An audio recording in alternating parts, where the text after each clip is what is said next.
Welcome aboard the Seatbelt Sign podcast. We've been cleared for takeoff. Fuck yeah, dude. Do whatever.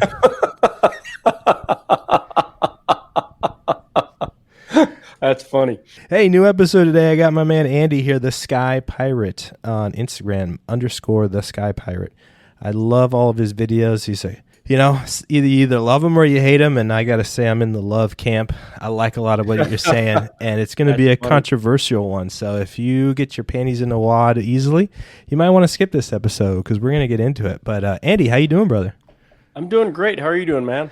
I'm doing good, man. So glad that you had some time to chat with me. We got a little bit of a time change. You are in Alaska, correct? I'm actually in California right now. California. Okay, cool. But on your page, it says that you are an A&amp and you're an Alaskan pilot. So what's that like, flying up in the Wild West? So I flew up north in Alaska for 20 years, and it's it's out totally. All of it's outside the box kind of flying. And you learn to be self-sufficient. It's 60 below zero. Your airplane breaks out in the village somewhere. Nobody's coming to save you. Right. And so you have to fly a broken airplane home or make it work somehow. And I've changed, starters on the ramp at 40 below zero and stuff like that. And you'd be surprised how fast you can get something running when it's that cold. When your life depends on it. Hell yeah. Dude, that's crazy. I would love to hear all of those stories of Alaska and whatnot. So is that where you did your flight training, or did you kind of end up there afterwards? When did it all start? So I started in the womb. So that's the best answer yet, dude. Both of my parents used to fly for fun. I grew up in Maine, and we used to spend the summertime flying floats and the wintertime on skis on hitting frozen lakes and ice fishing and stuff like that. And I got my license in 1986. And the summer afterward, I started working on my instrument rating. Then I discovered tailwheel airplanes and floats, and I got sidetracked for a little bit and then got back to my instrument rating when the weather turned bad. So I think I had my instrument ticket when I was 17, 18. Yeah, by the time I was 19, I was working on my had my instrument rating. I was working on my commercial. And then one of the local airports was looking for a CFI, and he asked me if I wanted to instruct for him. I'm like, well, I guess I need to get my instructor's certificate if I want to teach. So I ended up running a flight school for 5 years in Maine, and found a job in Alaska. And I think I had about 3,000 hours under my belt when I went up north to start flying up in Alaska. Man, that's wild. And what were you doing up there? It was all bushwork. Because of the size of the area that you cover, my turf was everything north of the Alaska range. Okay. So it's an area that's probably 50% larger than Texas. Damn. It's so mind-boggling. And so we moved everything you could stuff into an airplane. Heavy equipment, vehicles, fuel, freight, mail, people. It all gets moved by an airplane. And just to remind people, we said Texas. The main difference is there's not an airport within a stone's throw like there is in the bottom 48. No, there's hundreds of miles between airports. And not everybody has fuel, right? And not every runway is paved. And I mean, it's a different world. There's a handful of paved runways. There's, maybe 6 or 7 airports in the state that are paved. And those are the hub communities where everybody operates in and out of. Everything else is gravel. And so it's a long distance between airports, and very few places have fuel. So in Alaska, we're allowed to operate 15% over gross weight because we have to have fuel to get home. Yeah. And we have to carry it, and we also have to carry a paying load at the same time. And so if you max out at gross weight, you have to leave something behind, either fuel or payload. Wow. And so there's a lot of exemptions for flying up north that a lot of people don't think about. You know what? I am very sad to say that I'm a CFI and a CFII, and I had no idea that there was different rules in Alaska, and I would love to get into that at some point because that is fascinating stuff, man. And it's just, like you said, it's a different world. I have one buddy who was a seaplane. He was flying a Beaver on floats up there for like 3 different summers. and then he ended up going into charter, and now he's at a major airline. But he was telling me some stories, man, and I'm like, you got to have big cojones to be flying up in Alaska, because it's like day VFR maybe once or twice a month, right? And the rest of the time, it's like you got to get this shit moving. You can't just and it's either learn how to fly or die. Yeah, man. And sadly, down here in the lower 48, where everybody is so it's such a homogenized environment. You get up places like that. I've seen pilots step off from Alaska Airlines, look around, turn around, and get right back on the airplane again. Yeah, no doubt, right? They don't even try. Well, it's so funny too, because I've been to Sun and Fun in Oshkosh a handful of times over the past few years, and I run into these guys who are, representing some sort of outfit up there in Alaska, and I've chatted with them, and I'm like, oh man, here's my resume and stuff, and very politely they hand it back to me, and they said, listen, man, if I see the whites of your eyes in my office in Alaska, you got the job. Because everybody wants to talk. Everybody wants to talk to a big game, but nobody really wants to go. Or like you said, they get up there and they go, "Shit, I made a mistake," right? And they go running for the hills. So, yeah. So if you want a job flying up north and have some adventure, you got to show up and start knocking on doors. They don't like resumes. You're not going to get it via email or making phone calls. They want you to take the effort and show up in the chief pilot's office, introduce yourself, and make sure that's something you want to do, because the last thing a company wants to do up there is spend a bunch of time and money training a pilot just to have them, fucking walk off the job 6 months later, because It takes a minimum of a year to get that money, that investment back out of the pilot. Well, if you're fat, don't apply either. Yeah. Because if you're overweight, that's payload. That's costing the company money. Right. Well, one thing you said there, I tell everybody, man, I go, look, the best jobs in this business you cannot get from an online application.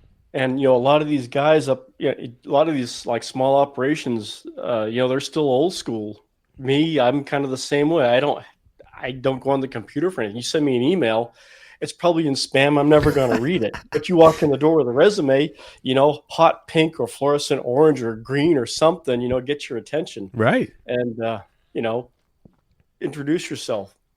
I love it, Andy. I love it, man. So I want to rewind really quick. So you were living in Maine, so you're already a northern guy. You're already used to brutal winters and that kind of thing. So going to Alaska, that didn't really, excite your nervous system. You weren't like, oh shit, what did I do?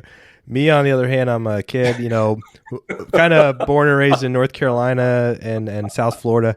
I moved to Montana after college, and I'll never forget driving through South Dakota on my way out there, and I saw icicles that were horizontal at the gas pump, and I thought to myself, what have I gotten myself into? Now I want to know, did you ever have a thought like that when you first got to Alaska? Did you ever say, oh shit, I'm in over my head? I remember I bought a one-way ticket to Fairbanks. So you were committed, dude. I was committed. I didn't have enough money to come home. Well, I didn't have enough money to come home, but I had enough money to either buy a ticket home or buy groceries when I got there. But I didn't have enough money to do both. And so, we landed in Fairbanks, and it's like welcome to Fairbanks. Temperature's minus 40. Blah blah blah blah blah. I'm looking out the window. I'm thinking, oh fuck, what did I do? Yeah. I could have taken the job in Africa. Yeah. Right. Yeah. So, but I get off the airplane, it's 40 below zero, but the wind is not blowing. It's really, really, really dry. And it's like, shit, this isn't that bad. I grew up in Maine on the coast. It gets cold, but not that cold. However, the humidity kills you. Yeah. And it's 50 degrees above, and you're huddled. You got a fire going. You're huddled over the stove because you can't get warm at plus above 50 above. There it's 40 below. You take your clothes off when you walk in the house, and you're warm. Right. There's no moisture when it's that cold. Yeah.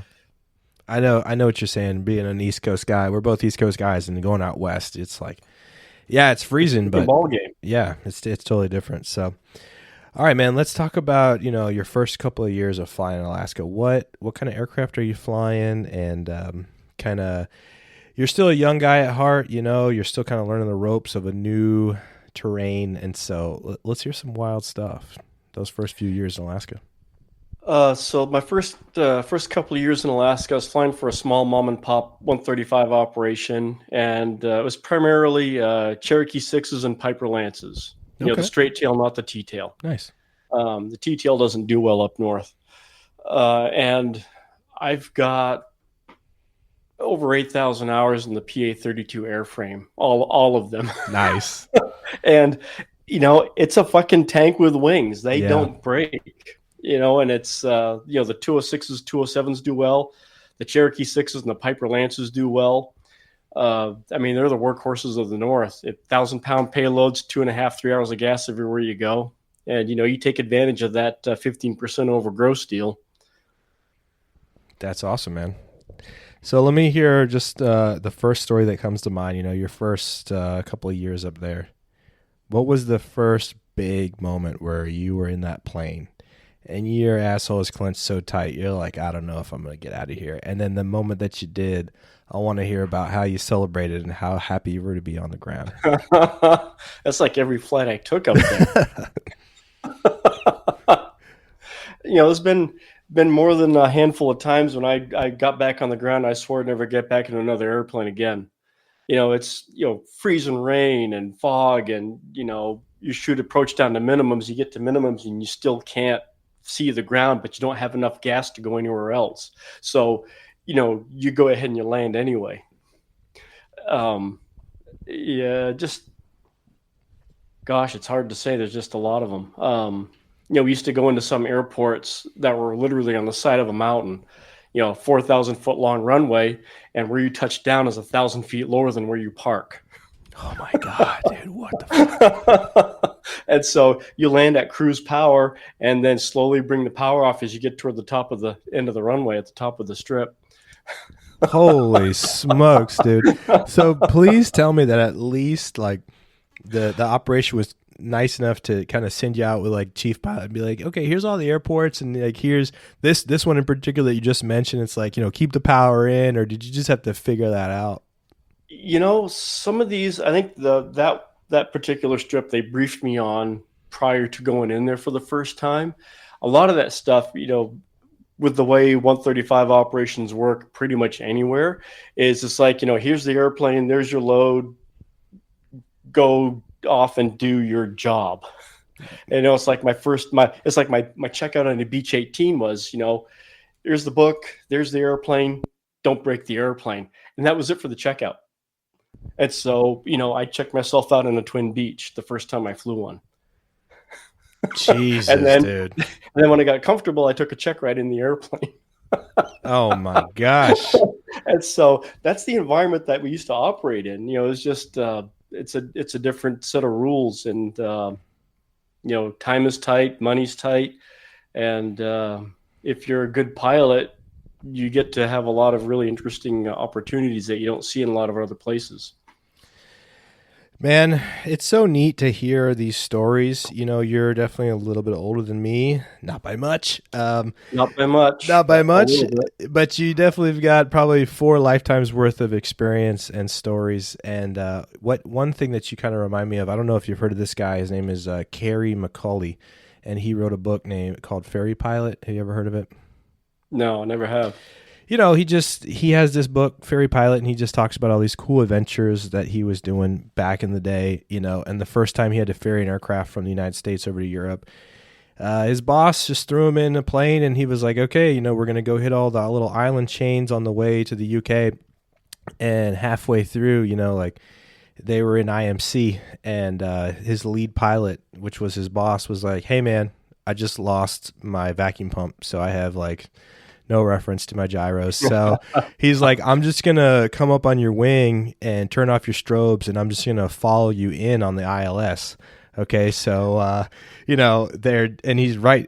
I'm reading this stuff in the book and I just can't put it down. Like it's 4 a.m. and it's so fascinating. And I'm like, dude, your first ever transatlantic flight in a piston aircraft, and your boss is like, let me join up on you, shoot the ILS in IMC, like at night, and there's no go around because we're at min fuel. And it's just like, dude, and you try to go. Yeah, that shit happens every day. Yeah, and you try to come like get a panel full of people at any of these big box stores, 141 schools, and they're like, they'll shit their pants. They have no concept of this They stuff. have no idea what, it's like, thinking of, along those lines where it's like, you go land on a gravel beach to pick up salmon during salmon season, and you bring in a load of plywood. So when you land, because you're heavy and you'll sink into the gravel. So you haul in that load of plywood and you put the plywood on the gravel so you can have enough a surface that's firm enough to take off on. And then the tide comes in and washes all the plywood away. So the next day you got to take another load of plywood out. Oh man, that's crazy, dude. That's so crazy. Oh, dude, it's definitely a different world. I'm not going to sit here and claim I know anything about Alaska. I've never been. It's on my bucket list, but Montana kind of felt the same way. It's the last bit of the wild frontier, and it's fun, man. Yep. It's fewer rules, but honestly, because of that, it may even be a little safer because people understand the danger of risk. Absolutely. And I, growing up in Maine and learning to fly in Maine, and Michaela and I, when we were heading back east on our book tour in the Stinson, I told her that, the Northeast, it's kind of like Alaska Light. It's very similar. We don't have, the winter's not quite as long. It's not much shorter, but it's definitely not as long as it is up north. However, it looks very similar. The terrain is similar. The trees are similar. We have moose up in the Northeast, so we have a lot of the same animals. Far north used to be caribou. And the airport I used to fly out of that I had my flight school out of, it's surrounded by really tall pine trees. It's a 3,000 foot long runway. It's about 50 feet wide. And we flew over it. And she's like, holy shit, this was your home airport? It's like, yeah, I flew out of this. I taught people out of this for years. She's like, I can't land there. It's too fucking small. It's so crazy, man, right? I'm like, it's 1,000 feet longer than the airport I used to fly out of. You know what? And I'll go ahead and say, like, I'm kind of a pussy in the same way because anything less than 3,000 feet, and I'm scared. I'm concerned because I'm just not used to stuff like that. I did a lot of my training out of a Class C. Learning how to get stabilized on in slow flight becomes really important. You can't be fast coming in a lot of these airports. If you're 5 or 10 knots too fast, you're going to float all the way down the runway, and you're going to be dragging your brakes trying to get stopped before you go off the end. Couldn't agree more. So, Andy, you're up there in Alaska for a while. How long did you stay? I was up there 20 years. Okay. And in the 20 years that you were there, I have a feeling, based off your content, you never really decided to go airline. I thought about the airlines for 5 minutes back in the late 80s and early 90s. And I'm looking at the pay scales and I'm thinking, Jesus Christ, I can make more fucking money working for McDonald's than I can flying for the airlines. What's the point? I was making more money as a flight instructor than some poor bastard jerking the gear up and down on the Beach 1900. I'm glad you mentioned that because I have this current feeling where I'm happy for all the kids during COVID time that got all the way to majors with 1,500 hours coming straight out of a Cessna 172. But the industry's never been like that, and it'll probably never be like that in the future. It'll probably never be like that again. It's always feast or famine with the airlines. Right. And I kind of, like me personally, now I'm not saying this to belittle anybody that made it, but me personally, and you guys can call me out if you want, I kind of wish it never happened because now there's some sort of precedence or thought out there that, when I get 1,500 hours, like I can go and get like a big boy job and make this big money. And let me tell you guys, the 4 generations prior to us, it wasn't like that, and it's not going to be like that ever again in the future. No, they had like this little window of opportunity where they got this golden ticket at 1,500 hours, and away they went. For me, it's like when I was looking at the airlines initially back when I was, a kid, outside of, the pay aside, I started looking at what the airlines were flying for equipment. And I realized that all the airplanes I wanted to fly had been retired. I love piston prop liners. I want to fly DC-3s and DC-4s and DC-6s and the Curtiss Commandos and Lockheed Constellations and shit. Well, where do you get to fly those airplanes? There's like 3 places on the planet. Northern Canada and Alaska, Central and South America, and Africa. Right. They're gone everywhere else. Yeah. So you go where the equipment is that you want to fly. And I tell you what, you listen to fucking 2800 Pratts fucking full throttle on takeoff, man, it fucking sends chills down your spine. Dude, and you I hear bet. it every single day. I bet, man. I bet.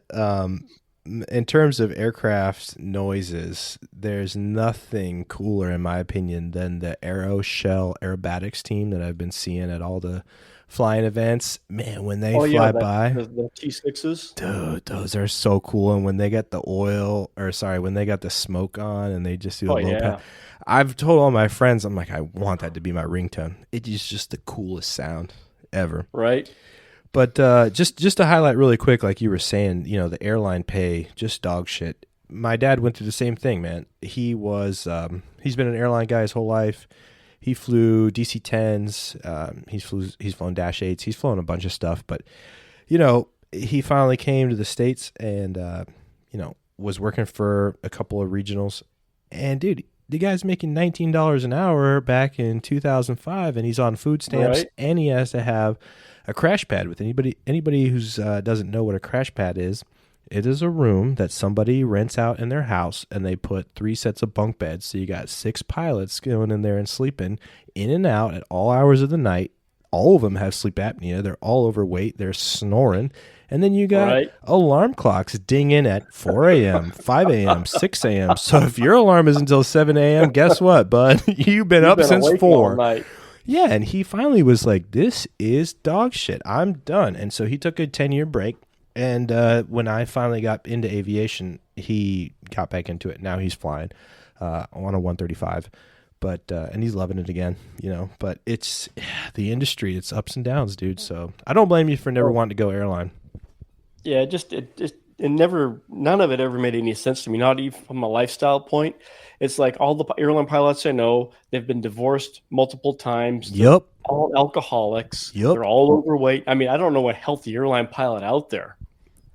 You know what I mean? Yeah, dude, you couldn't be hitting the nail on the head better. And I like to be in my own bed at night. Yes. And what's cool about flying, the bush is, with a handful of exceptions, you're usually home at the end of the day. It's all short haul stuff.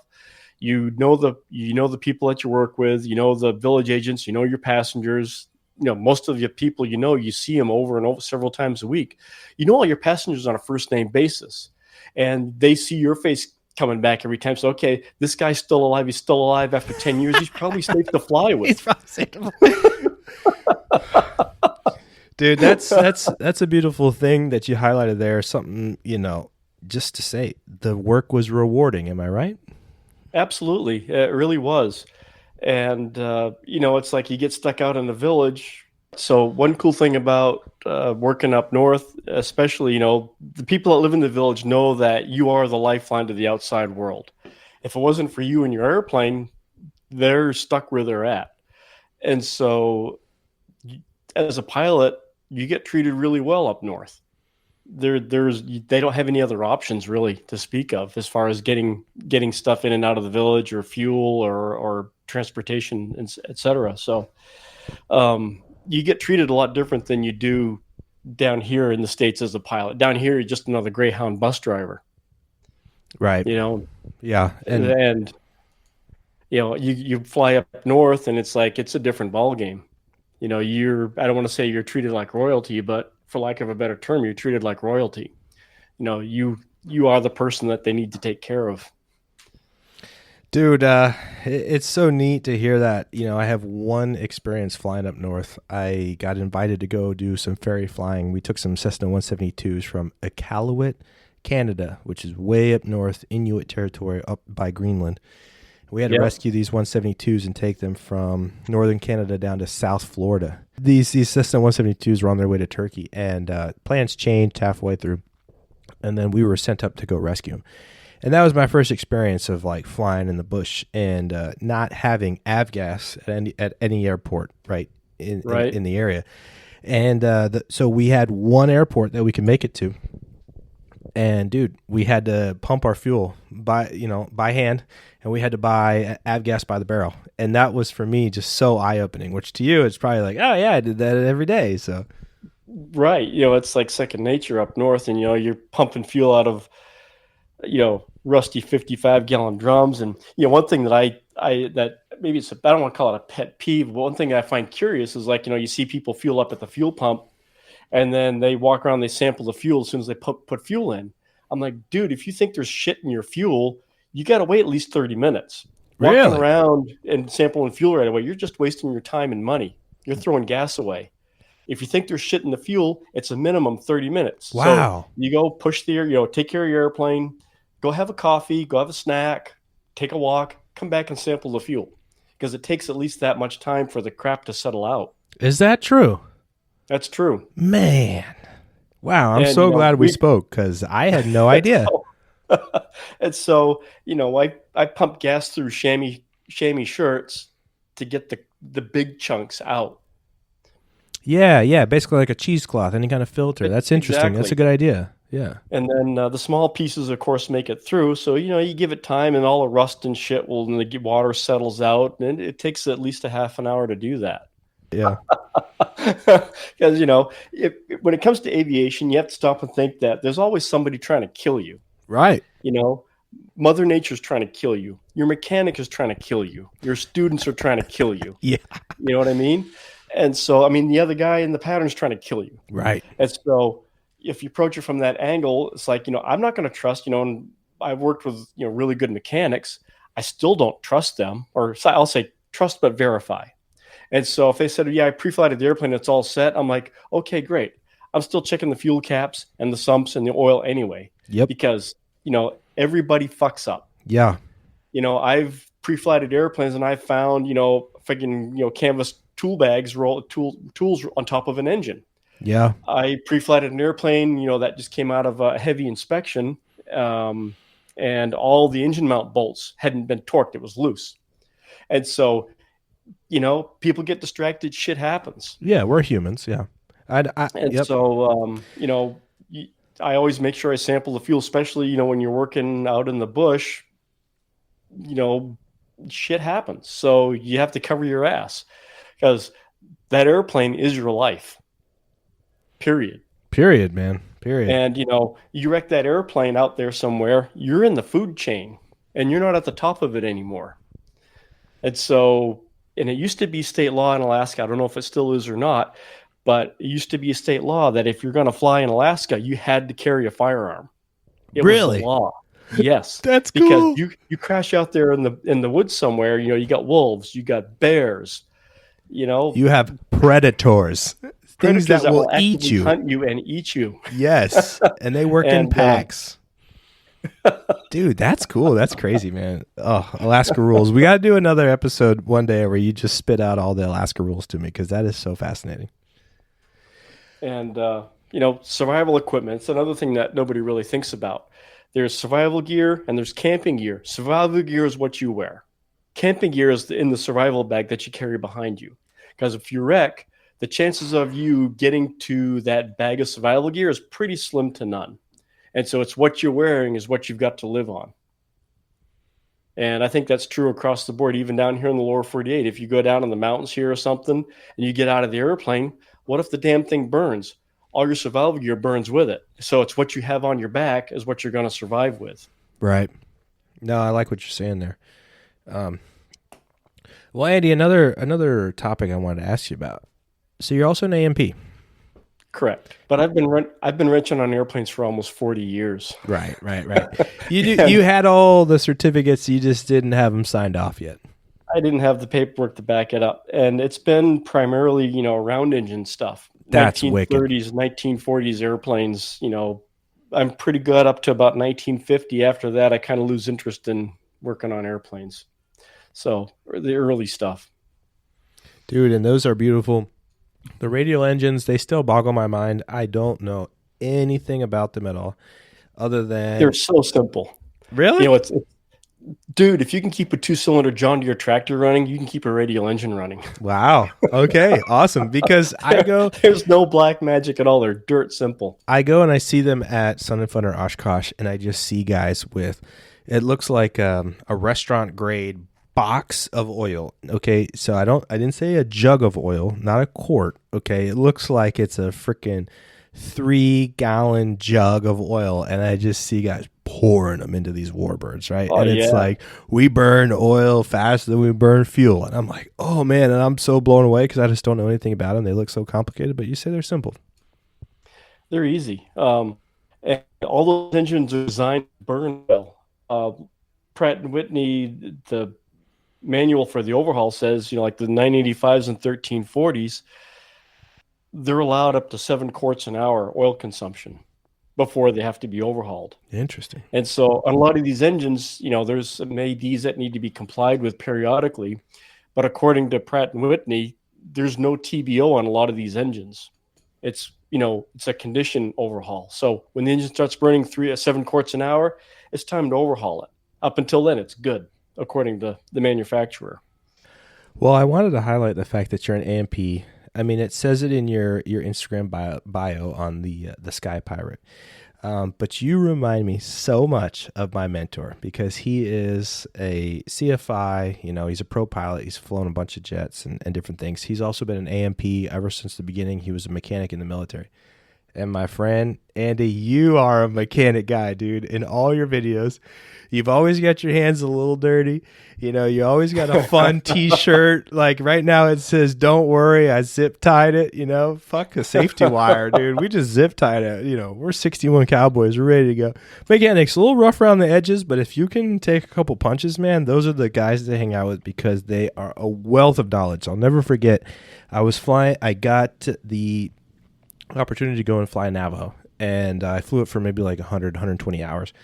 Me and the owner, we had like different kind of schedules, so I set him up with a good friend of mine who's now been his primary pilot for like 2 or 3 years. But we had this one issue with the gear coming up on the Navajo, so I called up my mentor, and I was just like, "Hey, dude, we had this weird issue with the Navajo, whatever."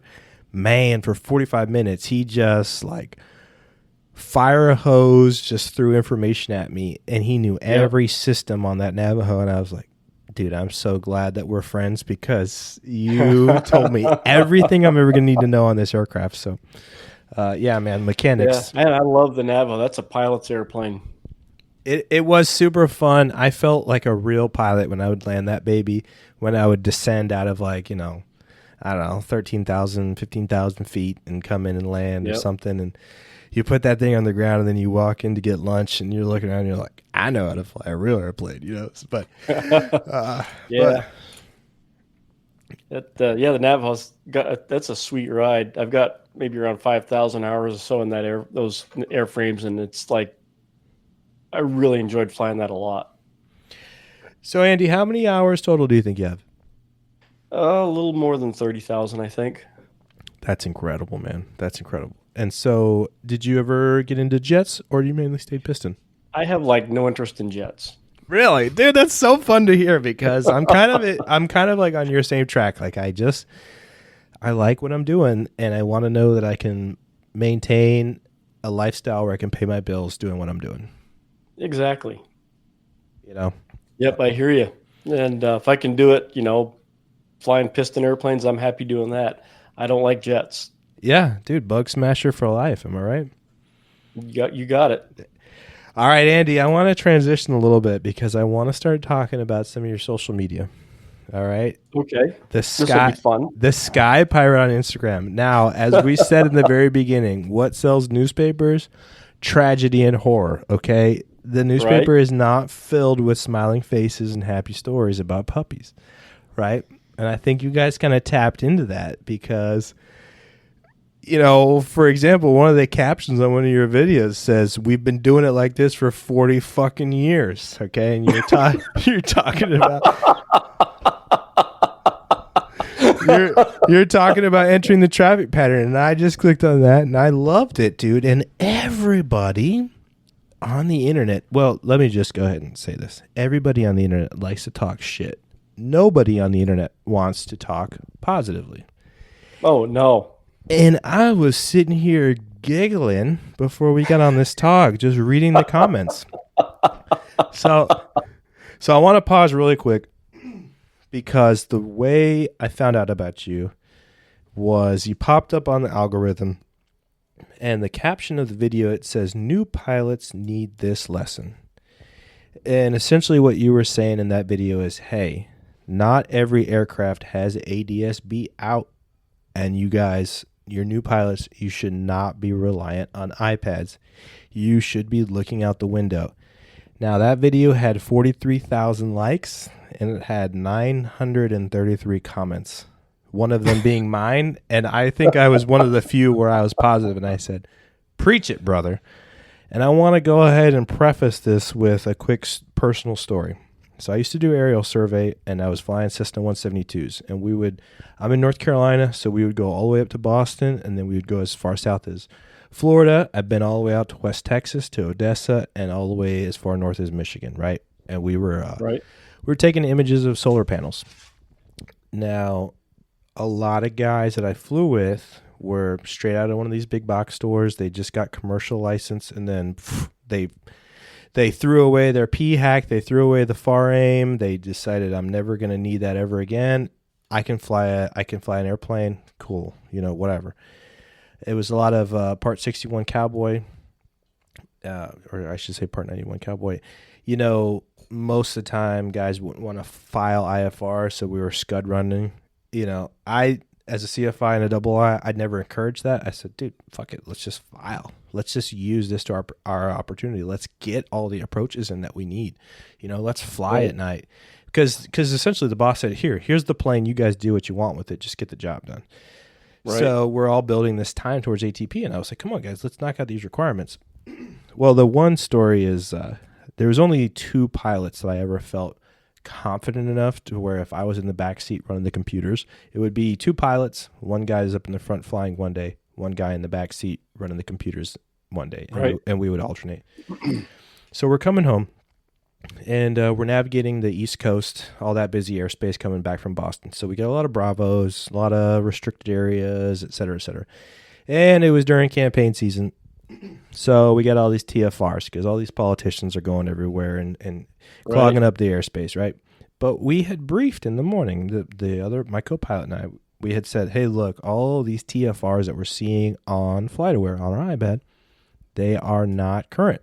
They are going to be current in 2 days from now or in 3 days from now or whatever. All right? Oh, okay, cool. So we're flying home. I'm in the back seat. It's been a long week, right? So we did our job. We scanned our area. And, it's a clapped out 172 in the middle of summer. So I eventually dozed off, man. The heat, it gets to you. Well, all of a sudden I wake up and I'm like kind of coming to.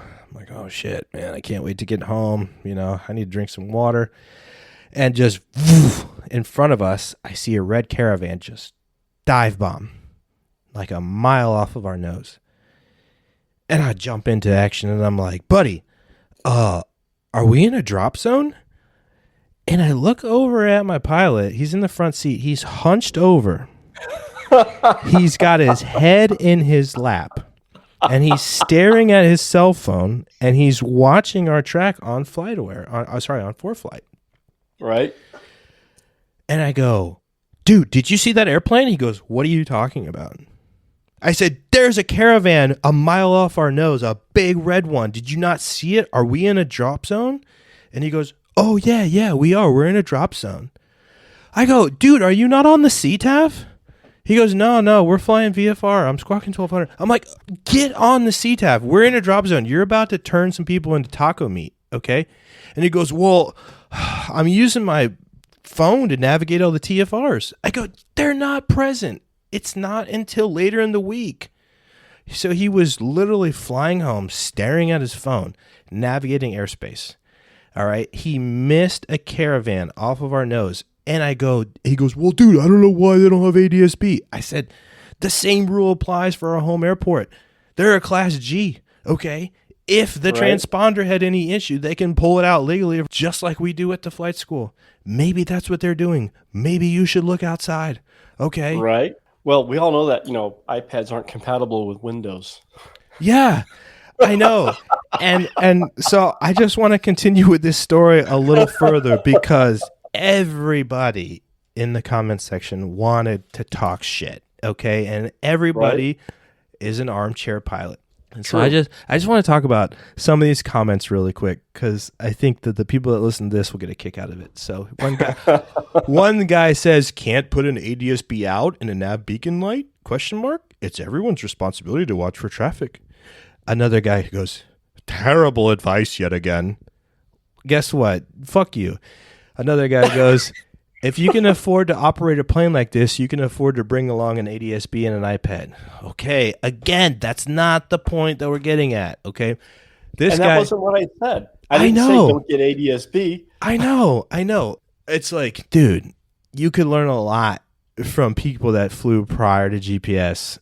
I have been teaching all of my students, and again, I'm a young guy, 2,000 hours. I don't know what I'm doing compared to, guys like yourself. I tell all my students, there is no instrument on the panel and there is no tool on the iPad that is going to tell you if there's a bird right in front of you. Okay? Right. Or a flock of geese. Yes. Okay. You need to be looking outside. There's no instrument that's going to tell you that there's a parachuter out there or a drone or a freaking balloon. Okay. You don't know how many freaking helium balloons that I've flown past that I go, oh shit, it probably won't hurt the plane, but I still don't want to hit it. Right. And, out of our way here in California, we have a lot of ultralights, a lot of powered parachutes. Yeah. And, Michaela and I were headed out to the coast in the Gullwing a month ago, and we're headed out westbound. We're at like 6,500 feet. And guess who we find right in front of us? Some dipshit in a powered parachute. Like, what the fuck is this guy doing up here? And you hit him, you're all gonna die. Nobody's surviving that bullshit. Dude, I'm gonna interview some of those guys, and it's crazy to me because I've seen a lot of videos of those paramotorists flying IMC, and I go, you guys are absolutely out of your mind. They're fucking idiots. Let's take it a step further. Let's talk about some radio comms. Okay, if you say I got him on the fish finder, that doesn't mean shit. Okay, I have air traffic controllers in my family. The only thing that they want to hear on the radio is, do you have them visually or do you not? Okay. Right. My mentor, he taught me the old school phrase of no joy or tally ho. And I love that. And I've been trying to teach everybody, and I try to get people to use it because the new modern negative contact looking for traffic, bro, that is clogging up the frequency. And air traffic controllers, little did I know, but after talking to my family member, they not only are controlling everybody and giving them tasks to do, but they're also in their brain thinking, I'm going to tell this aircraft at this time, and then I'm going to tell this aircraft at this time. They have all of those transmissions in sequence in their mind. So if you come out and you clog it up, or you say some dumb bullshit, or you check in, right, and you mess up their flow of transmissions in their mind, like, dude, you are adding stress to the controllers. So just very quickly, tally ho, no joy. Exactly. And what's funny is we have some friends that work for ATC here, and they're like, we literally want to hear nothing from you. It's like, do not talk on the radio. And couldn't agree more. Yeah. Say as much as possible with as few words as you can. Exactly. You have to read back the clearance, not the reason why. So it's like, fly heading at 270, opposite direction traffic. All you have to read back is 270 and your tail number. They don't give a shit about the rest. Correct. They have to give you the reason why they're vectoring you, but they don't want you to read that shit back. And it just ties up the frequency. Correct. Yeah. So I'm going to go on a little tangent. We're going to circle it back in because it all has to do with radio transmissions. But, I'm a younger guy. I'm only 34. I have an older gentleman. I hope he doesn't hear this episode. I've been working with him to get his instrument rating, right? And one of his problems is that he loves to yap on the radio. And I love this video that you put out that says, stop yapping on the radio. Okay. This guy, he's so funny. he carries around his little handheld radio. And when he's pre-flighting or when we're pulling his plane out of the hangar or whatever, he loves to keep it on his hip. And he just has the CTAF playing. And he just walks around and he loves to hear the radio. And his favorite thing about flying is pushing that push-to-talk button. So recently, we were doing a flight, just a VFR flight. He wanted to go somewhere and visit his daughter. And I invited my student pilot to kind of sit in the back seat and just kind of soak everything in, right? And so it's been a great day. We flew to the coast, got some lunch, and then we're flying back. We're going into an uncontrolled Class G airspace. And, there's some flight school operations there. And we're about 17 miles out. So just to remind everybody, the Class G airspace ring is a 5-mile radius, okay? So unless you're within that 5-mile radius, you don't fucking matter. 17 miles out, he tunes into the CTAF. We got the ATIS, and he hears somebody in the pattern. So he goes, Aero, blah, blah, blah. 17 miles to the east, inbound to join 45, left downwind, runway 23. Blah, blah, blah, airport. We get a little closer. He hears another transmission. Blah, blah, airport. Airplane, blah, blah. 10 miles to the east. Gonna go join 45, left down. So then he did another position report. 6 miles out. Then 4 miles out. Then 3 miles out. And so I had a little debrief with my primary student who's in the back seat afterwards, and I said, "Did you hear how he made like 9 radio calls before we were anywhere near the traffic pattern?" And she's like, "Yeah." I said, "Don't ever do that. It is you're clogging up the frequency. It is unnecessary. It's confusing to any student pilots that are in the pattern, right? They're going to be looking around nervously, Right. Just say what you need to say when you need to say it." Exactly. And I've had a couple of instances here, where we fly out of, I remember like one time there's this young lady coming in, she was literally making a traffic call every single fucking mile for 20 miles. Yeah. And after like the 5th or 6th call, I might get on the radio. It's like, hey, more flying, less talking. Right. And then just like, oh, I don't need to talk to fly the airplane. Yeah. And you know what? A lot of people out here might talk shit, but because your environment might be slightly different. But for me currently on the East Coast, we're operating on maybe a 122.8 frequency or a 122.7. We have about 45 other airports that share that same frequency. Yeah, dude. It's horrible. Everybody is talking, okay? And if you're stepping on a guy, who's talking somewhere else, but I'm just trying to say that the radios can get very congested. So let's all try to mediate it. Let's just say the most amount of information with the least amount of words. Exactly. I agree. All right, so stop yapping on the radio. Oh, it's so fun, dude. It's so fun talking shit on podcasts. Am I right? Anyway. Well, and then this next video that you have, it just transitions in perfectly on this topic. So you had said you were standing next to a beautiful plane. I think it was a DC-3, you and your lovely wife, and you were saying, if you don't know the difference between a King Air and a Cessna 172, you should go back to ground school. And so many people wanted to talk shit. The top comment on that video was, well, back when you were in your private pilot training, you also didn't know that, and you shouldn't shame people for, not knowing that while during their phase of training and blah, blah. And it's like, you guys, guess what? You're being lame as hell. Okay. That's not what my man Andy is trying to say. Okay. And I've also since tried to teach all my students the same thing. And I word it a little differently. I just tell them, hey, if you are in the traffic pattern and you hear an aircraft that you don't know what it is, ask them, how fast are you moving? And if they're doing anything over 100, extend your downwind. Right.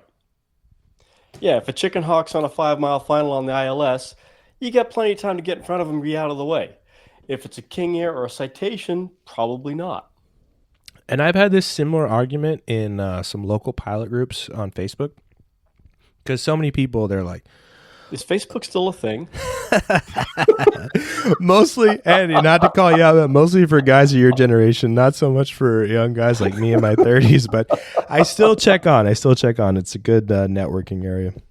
So, yeah, man, in these Facebook groups, in one of my local ones here in the Carolinas, there was this big discussion about, I hate these assholes that come in on the jet and they call a 20-mile final on the ILS and they hear 6 of us in the downwind, blah, blah, blah, blah, blah.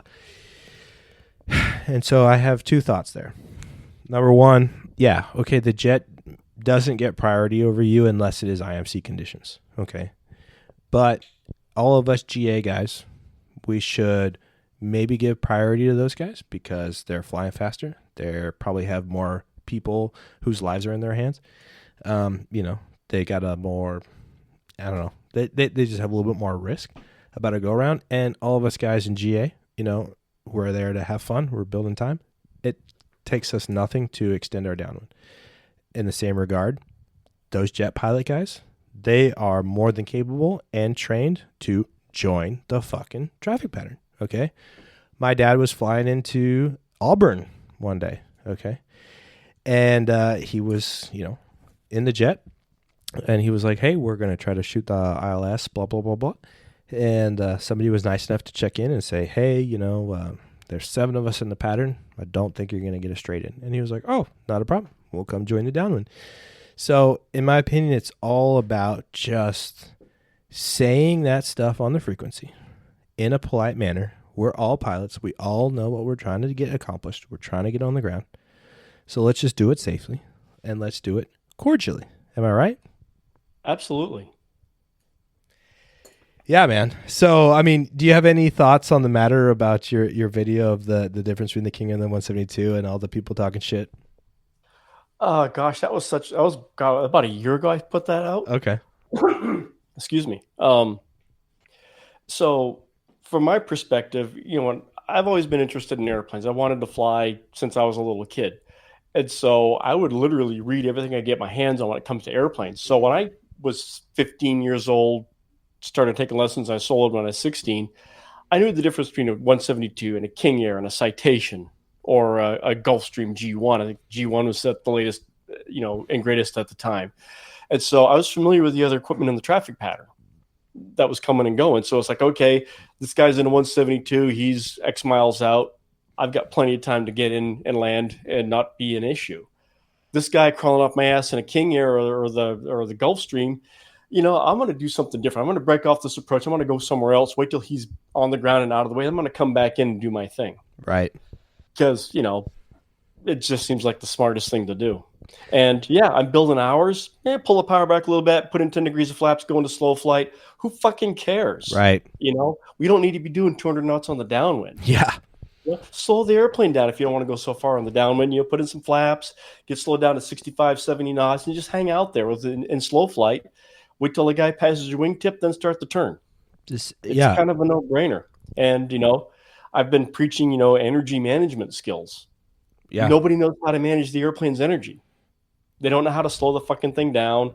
They don't know how to use the flaps. They don't know how to, what the hell are these guys doing flying a 747 traffic pattern in a 150? It's fucking stupid. How far are you willing to walk back to the airport when your engine fails? And it's going to fail from a statistic standpoint. Your engine is more likely to fail in the traffic pattern than anywhere else. It doesn't usually fail at cruise. As shortly after takeoff is when it quits. So anyway. No, I could not agree with you more. It's very important to understand energy management. And I'm working with a lot of primary students right now, student pilots. And what is the one mistake that they all want to make? Fix everything with power. And it's like, that's not it. No, nose controls airspeed and power controls altitude, right? And you need to understand that. It's like, when we teach engine failures, you're a CFI as well. The engine quits. What's the first thing you do? Full nose up trim. Put you at best glide all day long. You don't even have to think about flying the airplane from that point on. That's right. And so in the traffic pattern, get used to, beam your touchdown point, pull the power back to idle, full nose up trim, glide the airplane in, get accustomed to doing that. And so when it happens for real, you know what to expect. Yeah, and I had mentioned that I flew the Navajo, and I was in and out of an airport where we had a flight school, and the Navajo was managed by the owners of the flight school. And there's more than once where it's marginal VFR, which means maybe ceilings at 1,500 feet, 2,000 feet. Well, I'm coming out of 10, right? So I shot an IMC approach, and at one point, ATC's like, "Hey, good luck. We see a couple 172s in the traffic pattern down there." Okay, hey, thanks. Right? I break out of the clouds and I got this little 172. He goes, turning base. And I go, "Motherfucker, I'm doing about 130 knots with my gear down. And you're slowing to like 65 knots right now." And you gotta know how to slow your plane down, man. You gotta understand at what flap configuration, how slow can I get before I'm gonna stall, et cetera, right? Because what are you gonna do? You're gonna do a go around? You're gonna go back IMC, or you're gonna try to join the traffic pattern with 6 or 7 other Cessna 172s? No, you're not. You need to know how to fly slow, right? Absolutely. It helps, it helps in spacing and so forth. Yeah, so that's just kind of my little ramble there. Everybody on the internet is being freaking lame as shit, but one thing that's cool about this is, my whole point in like dropping these bombs is like, you throw a grenade in the room and then you just walk out and, watch the carnage from a distance and laugh over it at coffee the next day. However, the whole idea is to get people to stop and think a little bit. It's like, okay, why are we doing what we're doing? The FAA makes a lot of recommendations. The FAA is not infallible. They make stupid decisions too. And how stupid are you to go ahead and, follow a stupid recommendation? And one of the things, one of these last ones was we talked about earlier was the teardrop entry. Yeah. They should have just named it, turn into fucking bigger, heavier traffic for a head-on collision entry. That's what they should have fucking named it. Yeah. It's the dumbest thing I ever saw in my fucking life. But people are gonna die on that hill. Dude, I know. And so I talked to a couple of people before we started our talk because it's weird. I fall into the camp where I was taught the teardrop, but I've also been taught by everybody who joins the traffic pattern midfield just to downwind. And so I'm like so on the fence about it. And I'm like, I don't know which one's right. I've also just taught a lot of students, like, just do a big rectangle. Just go like 3 miles out and just say you're on a 3 mile crosswind and then just go join downwind. Yeah, that works. I prefer that to the teardrop. To the teardrop shit, yeah. Seems like a really bad idea. If you look at like the Airman's Information Manual, what does the FAA recommend for traffic pattern for a large turbine-powered aircraft? Yeah, it's 1,000 feet above. 1,500 feet AGL on the downwind, which is right where you're teardropping into. I don't know about you, but I don't want to go nose to nose with a Gulf Stream. Right. In my stupid 172. No doubt. Yeah. Especially if that's going to be a bad day for everybody. Yet people are going to die on that hill all day long because the FAA at one point in time recommended it. And so that's something that I question that logic. It doesn't make any sense to me. I think it's easy to say that we're both AOPA members and that we agree with AOPA fighting for pilots, fighting against FAA. Because, dude, just even in written tests, like some of this shit is so stupid what the FAA puts out, Oh, what's the, just to go back to private pilot stuff. What's the highest altitude that you can fly before going into Class A airspace? Well, I saw the 3 answers and I said 18,000 feet. That's where Class A starts. No. The correct answer is 17,999 feet. Well, motherfucker, how am I supposed to measure that on my altimeter? I can't read a 1 foot difference. So the pencil pushers in DC, come on, man. You guys you need to get your ass in the aircraft. You need to go fly a little bit more than going to the office because you guys are disconnected. It's really, they're horribly disconnected from the aviation industry. One of my questions that you see is, they have like these examples with VOR navigation, and it's like, pick the correct VOR indication, and it's like there's no right answer, and so the correct answer is the VOR head that says absolutely nothing. That's like, yeah, are you fucking kidding me? I would get that wrong, and I use VORs all the time. I know exactly what you're talking about, and I hate that stupid pick the least wrong answer. And it's funny that you bring that up. I wanted to talk about this. So, you believe in still teaching primary students how to use a paper sectional, how to use pilotage and dead reckoning. I was taught that as well. A lot of people nowadays, we are children of the magenta line. We use the iPad, we say direct to, and we follow the fucking line, right? Recently, I jumped into 152, okay? And the only thing that I had was a freaking paper sectional, okay? Kind of on me. I was unprepared. I could have brought my Century. I could have brought my iPad, but I was like, screw it. I'm in my local area. And guess what? I looked out the window and I said, oh, the map says that there's some train tracks right here. Oh, there's the train tracks. Oh, there's a lake off to my right. Boom, there's the lake. There's a city it's up magic, ahead. isn't it? Look, there's the city, right? So I also have a primary student. We were flying in a 172, and we had two G5s and a beautiful Garmin touchscreen GPS, ADS-B in and out, right? So we started our training there. Well, the aircraft went down for about 6 months worth of maintenance, so we jumped back into a 152. And she's right at the phase of cross country. And I said, listen, you know how to use your iPad, and we just follow the little pink line. However, if we walk into your check ride tomorrow and they ask, how did you do your cross country solo in this aircraft that doesn't have GPS? You need to know how to fly VOR to VOR. So I taught her VOR to VOR. And at first, it's a little ass backwards. I felt the same way. But now she's out there. You going VOR to VOR in a 152 with no paper chart. With a paper chart and no ADS-B in. We got ADS-B out in it now, but yeah, man, and she's fucking doing it. So people, come on, guys, like you need to still be able to do it the old school way. Absolutely. I'm a firm believer in using the paper chart and writing stuff down. One thing that science has shown us, and I'm a believer in science to some extent, is if you write something down physically with a pencil or a pen on a piece of paper, you will remember it. If you just allow the ForeFlight to auto-populate all the numbers for you, you're not going to remember fucking jack shit. That's right. Another thing that they've shown is happening with the use of GPS is the hippocampus, that part of your brain that helps you find your way around, it atrophies. You'll get fucking lost if you don't have the GPS. Yeah. And so to keep that part of your brain alive, you actually need to look out the window, use a paper chart, figure out where you are without the electronic aids. And I fly with guys that literally they can't go from one airport here to another airport without having the GPS because they can't fucking find their way back into the traffic pattern.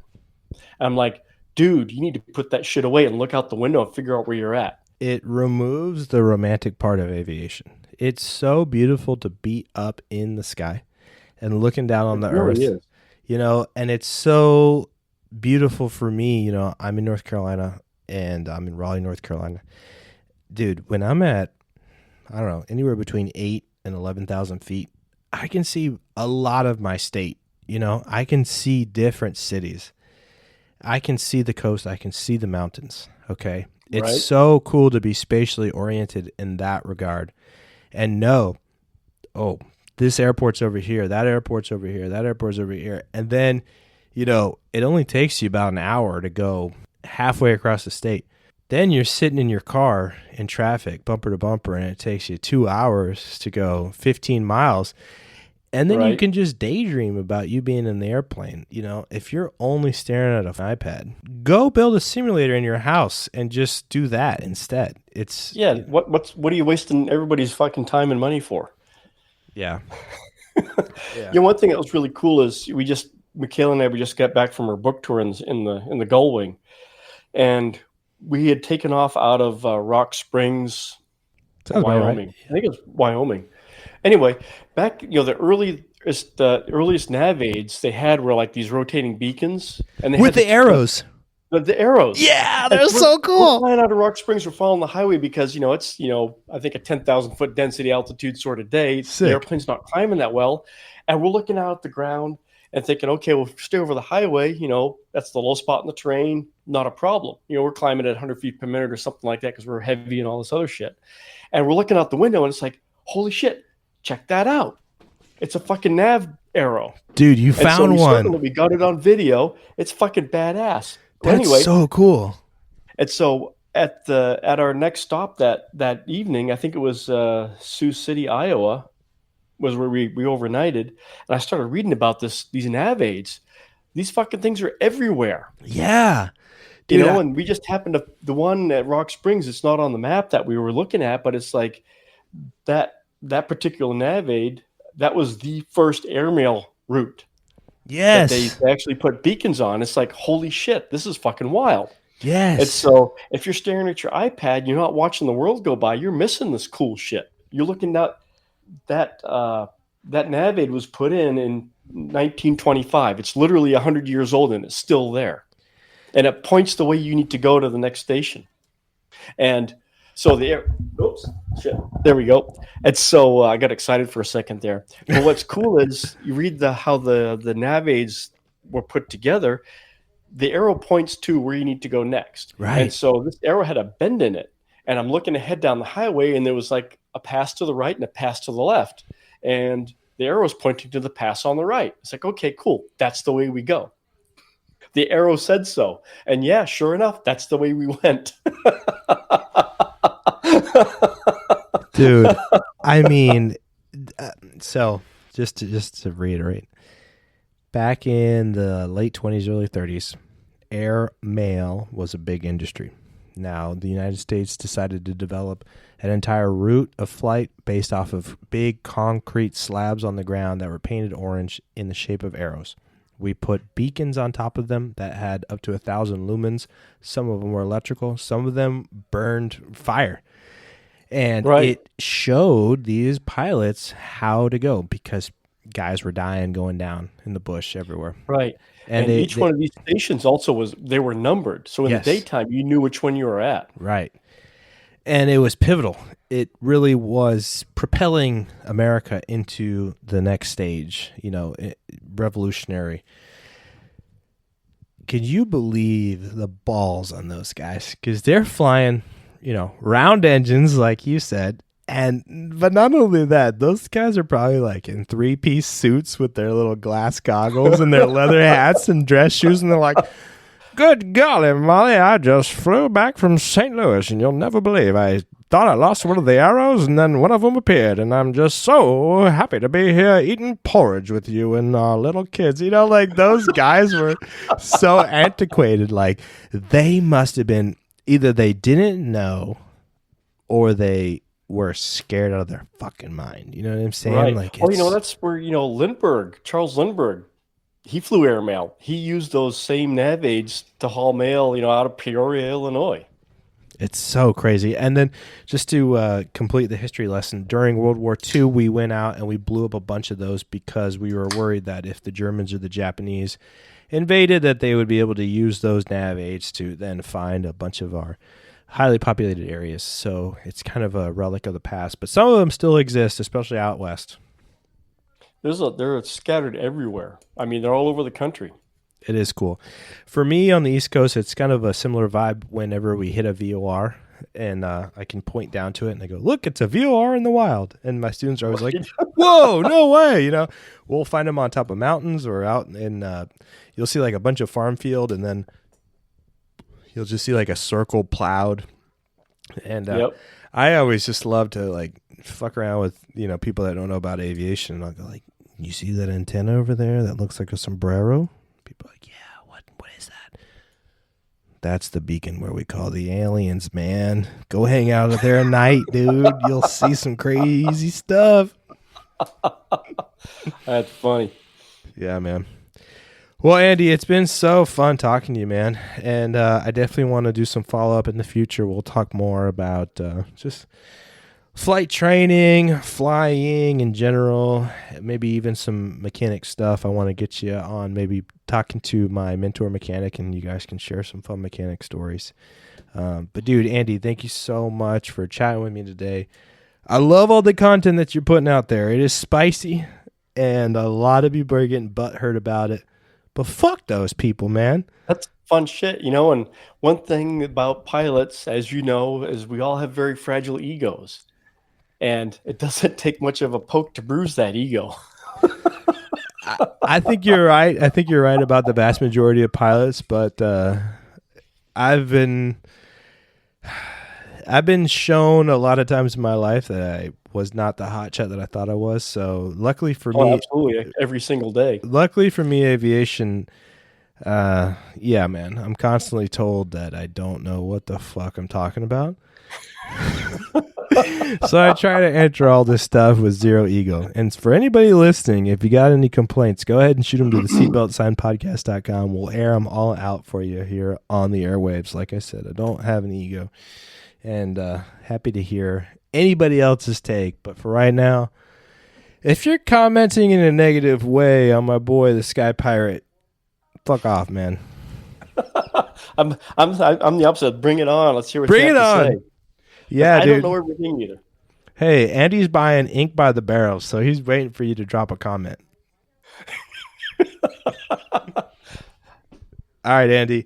We're going to call it here, man. I hope you have a good night. Perfect. Clear to land. Wind 280 at 7 knots.